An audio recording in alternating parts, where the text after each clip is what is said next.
Off the back of defeat, Derby County head to Barrow in round 2 of the EFL Cup, and it's time for Paul Warne to see some different bodies in the squad, or will we? Now, there is a lot of talk about potential transfers coming in before that game. We're going to have to say a few names and think of a few things because I've got no idea who that one could be. We're also going to have a little bit of a deep dive into what happened in the Watford game, what happened in the Middlesbrough game, and why I think Derby County need to have a serious look at their style of play, and whether that means changing Paul Warne a little bit later down the line. That is a completely different story, but these are all things which I think we need to discuss heading into this game versus Barrow. But before we get truly into this preview, make sure you hit that subscribe button down below and turn on that notification bell to stay tuned for all of my latest Derby County and EFL Championship and League One content heading your way.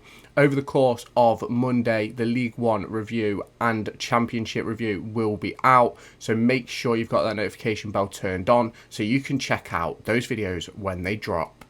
Now, Derby County head into Barrow off the back of another defeat, and it's the second defeat of the season.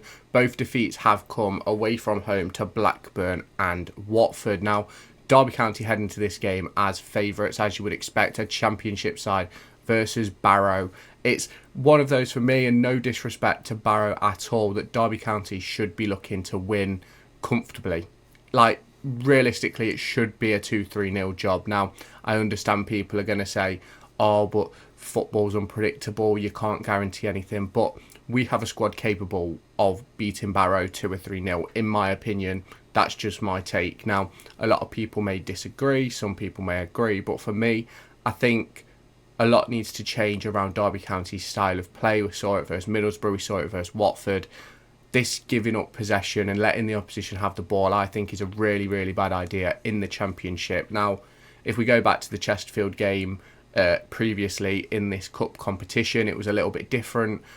Derby County did have a little bit more of the ball, but ultimately weren't really very threatening. It's going to be really interesting to see how this one develops over the course of Tuesday night. Now, there is reports that Derby County may be bringing in a sign-in before that day, so we're going to have to hope and pray that that comes in, because I do think we need an extra body, especially in midfield, even at the back, if you look at how light we are at the moment. Now, if we just take a little bit of a deeper dive into Barrow, let's see where they're currently sitting in their division. They're currently sitting 4th in League 2 with 2 wins and a loss, 6 points, 5 goals scored, 1 goal conceded. Their only loss came to Carlisle. Now, I am not saying that Barrow are a bad side at all. I'm not saying that. We'll just have a little scroll through some of their players. Theo Vassell is someone that I recognise. And it's like, for me, I'm not saying that Derby County should go into this game expecting it to be easy. Absolutely not. But I think if Derby County perform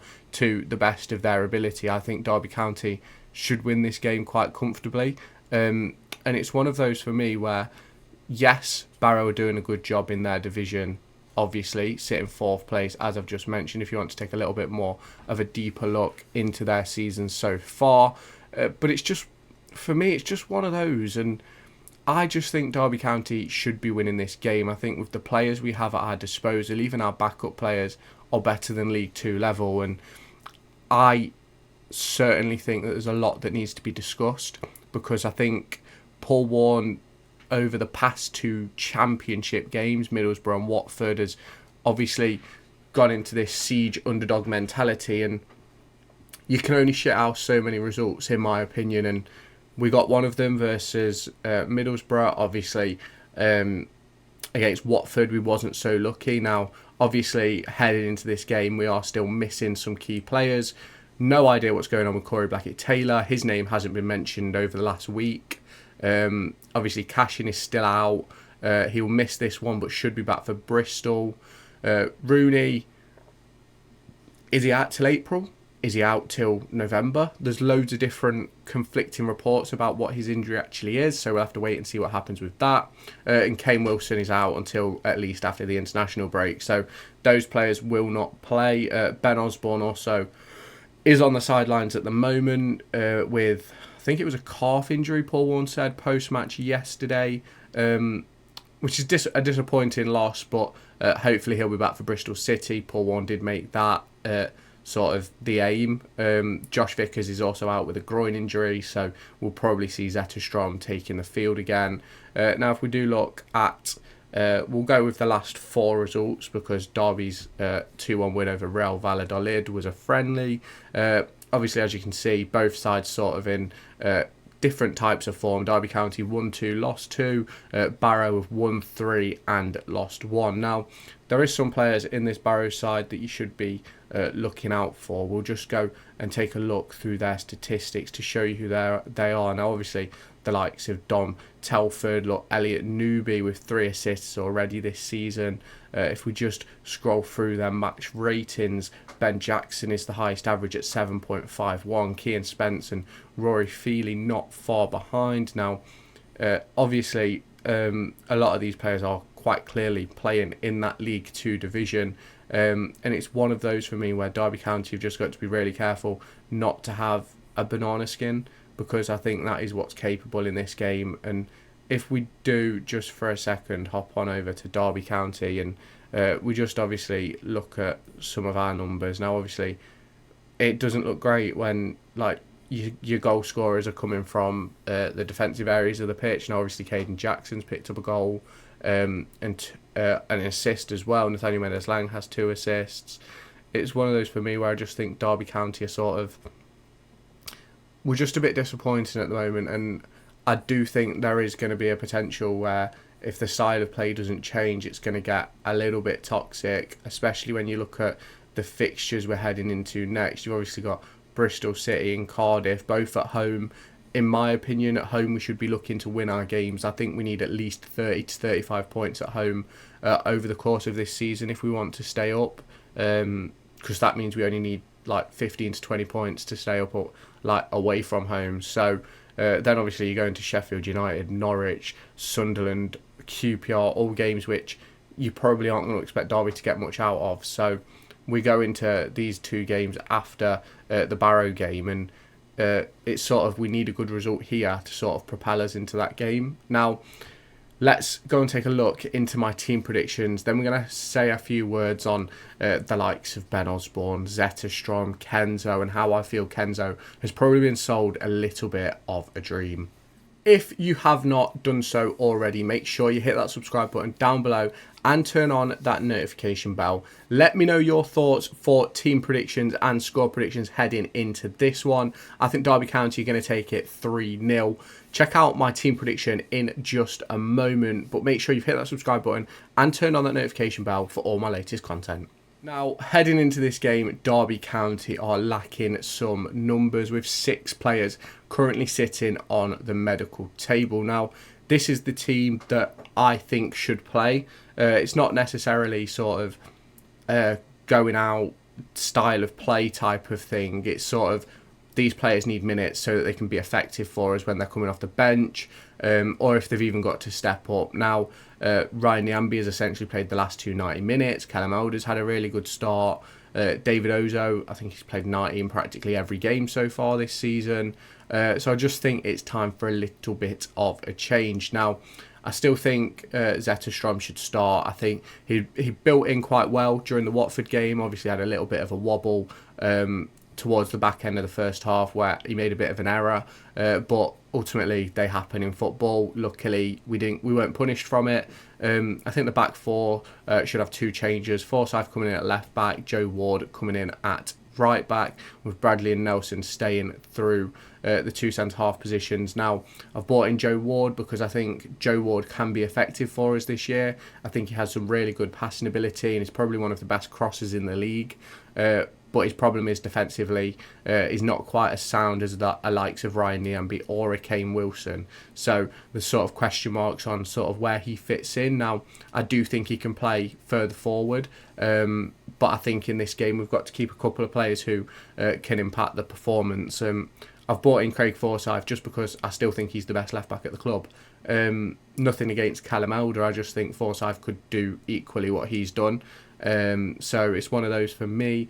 In the midfield, I've obviously kept Caden Jackson in, dropped Mendes-Lang out because Mendes-Lang looked a bit out of it towards the back end of the last game, and towards the time he came off in the last game. And it's one of those, for me, where Mendes-Lang is one of those players where when he's getting on the ball and he's being impactful, he doesn't ever seem to die off during a game, which is probably why he then dies off towards the back end of a season. But then in a game like yesterday where we barely had the ball, all his energy was wasted out of possession and he was then ineffective. So, and I also think that Mendes-Lang should be playing on the right rather than the left. I just don't think he's that effective over on the left. I don't think he's effective through the middle. But at the moment, Caden Jackson's playing really well as well, so you can't really take Jackson out. So I've sort of put Barkhuizen in on that left-hand side to sort of swap with Mendes-Lang, give Mendes-Lang a little bit of a breather. I've gone with the midfield two, with keeping Adams in there and bringing in Liam Thompson. I think Liam Thompson's had a good few spells on the pitch. I thought he was excellent versus Chesterfield. I thought he deserved an opportunity versus Borough. Didn't quite get it. Obviously, he did come on, and then he came on yesterday as well. Ibu Adams is one of those players for me who's going to break up the play. You know what he's going to do. You know what he's going to bring. Not really a player who I want to take out of this game. I think he could be important versus a Barrow side who are probably going to look to play a little bit differently to how they've played so far this season, and are probably going to expect Derby County to have more of the ball. Now, I have then gone with the front two of Dejon Brown and Jerry Yates, because if Dejon Brown isn't going out, he needs to get minutes, and I was quite surprised he didn't come on yesterday versus Watford, obviously an attacking option. And then obviously Jerry Yates, I think, needs to sort of build in and understand the style of play and things like that. Now, obviously, there's a little bit of an adjustment here, but you can obviously adjust this so it stays similar to how he was playing on Saturday afternoon, because Yates could drop in as the 10, Barkhuizen and Jackson as the two wide men, so you could still play the exact same system, just getting extra minutes in the legs. Now, I have a few feelings about the situation at the moment at Derby County. Obviously, we are only 4 games in. There's a long way in the season to go. This is only game 5, but shall we get into talking about my problems with the style of play? Now, there's a lot to be said about Paul Warne's style over the course of the last 12 months, and I think especially over the course of the last 10 days. Now, versus Blackburn, yes, we weren't defensive, we weren't cautious, and probably one of the reasons why we lost that game, maybe. You'd probably argue, I don't know. But for me, I think we could have done better in that game anyway. The goals we conceded were defensive errors. We didn't really create a great deal from open play in that game. It was a bit of a difficult game to watch. Now, going into Middlesbrough, obviously everyone expected us to lose, and we did really well to come away with a victory, but 29% possession. And I'm not saying we should go toe-to-toe with these teams. And then obviously the Watford game yesterday, we tried to do the same thing as we did against Borough, and that just isn't going to work. You can't consistently play like that and come away with 3 points, in my opinion. Now, looking back at the Watford game yesterday, when you sit off and you allow these technical teams to create chances, 9 times out of 10 they're going to score. In my opinion, that's what's going to happen. Like, over the course of a game, if you give a team that many chances, they're going to score. I think Middlesbrough were unlucky not to score. I think, obviously, don't get me wrong, we defended really, really well. But if we played that game 10 times over in that capacity, in that style, we score after 15, they probably score 3 or 4 after that. Watford did really well in breaking us down. Defensive lapse gives them their first goal. The second goal was a bit unlucky with the rebound. But it's one of those for me where we should be doing better. Then we come out and play and create chances, and I think the big problem that we have is we don't create chances until it is too late. And for me, it's one of those things where at some point Paul Warne has got to take the handbrake off. We've got to go for it, and we've got to try, because obviously right now what we're sitting on, 3 points out of 3 games. Now, would I have taken 3 draws from the first 3 games of this season? Yes, probably. I think I predicted the loss to Watford. I predicted the win to Middlesbrough. I did think it would have been a better performance versus Blackburn. I think I put all together we get 5 points throughout the opening month of August. So we're 2 points away from what I predicted and what I thought was a good start. So we'll have to see what happens in the Bristol City game. But I think going into that Bristol City game, if we're going to sit off and allow players like Max Bird, Jason Knight, Scott Twine, all to get on the ball, we're going to have massive issues. They've shown that they can score goals and they've shown that they can create chances, and I just don't think we can sit off. Now, I'm not saying that Paul Warne should be sacked, don't get me wrong, but there needs to be a slight nudge towards changing the style of play, because at the moment it's not going to consistently win us games. Will it win us 10 over the season? Maybe. But is it going to keep? Is 10 wins going to keep us up this season? Probably not. We probably then need 15, 16 draws at minimum. So it's one of those for me where you're sort of looking to get 47, 48 points this season to stay up. Obviously, last season, I think it was like 50, 51, something like that. But it's just going to get harder and harder as the season progresses to pick up those points. Now, I feel bad, especially for Kenzo Heldmine, who came in as a technical player and ultimately hasn't been able to show his technical abilities because the ball is bypassing midfield. And I think the only way you can get a player like that to show what he's truly capable of is getting them on the ball. We go back to players like Ravel Morrison and Tom Lawrence, Tom Ince, Harry Wilson, Mason Mount. The best thing we could do for those players, now I'm not saying Kenzo is one of those, but the best we could do for those players is get them on the ball. That's where they could show they were effective, and the way we're playing at the moment doesn't get them on the ball. So I am intrigued to see how we play against the likes of Bristol, how we play against Cardiff, because if it is this sit in, defend deep, then I do think we're going to struggle this season, because I think we've got to do more than what we're doing. But it's one of those for me where I just think Paul Warne has got to do better with what he's got. I'm not saying we have the greatest team in the Championship, but I do think we have a team that is capable of staying up. Don't get me wrong, yes, we need a few bodies and we're missing a few for injury, but I think in that Watford game, the game was there for the taking. We was 1-0 up within 3 minutes, and then we had, 35% possession over the rest of the game. So for me, I just think if you're going to try and win games, let's try. We were never going into that game expecting to win. Watford haven't dropped a point all season, haven't lost a game all season, or even drew a game all season. So it's one of those for me where you was never expecting to win the game. So let's go and try and win it. We had the opportunity, we went 1-0 up and we sort of fell back. Now, you can obviously let me know your opinions down in the comments. I think it's a very difficult one to judge, because I think we need to try a little bit more in attempting to get those wins, and you can obviously let me know your thoughts down in the comments. But yeah, heading into this game, I'm expecting Derby County to come away with a 3-0 win. I think we've got to keep a clean sheet, boost that confidence of the defence, and I think it would be mega for Jerry Yates, Dejon Brown to pick up a goal each. I do think we have the capabilities of winning this game 3-0. It's just whether our style of play allows us to. So, if you have not done so already, make sure you hit that subscribe button and turn on that notification bell. Make sure you hit the like button as well. Let me know your thoughts and team predictions down in the comment section, and I'll catch you in my next video. Make sure to go and find me on TikTok, pictured here, and Twitter, pictured here. These are the places where I'll keep you all up to date with all my upcoming videos and my thoughts and feelings around the Formula 1 and football weekend.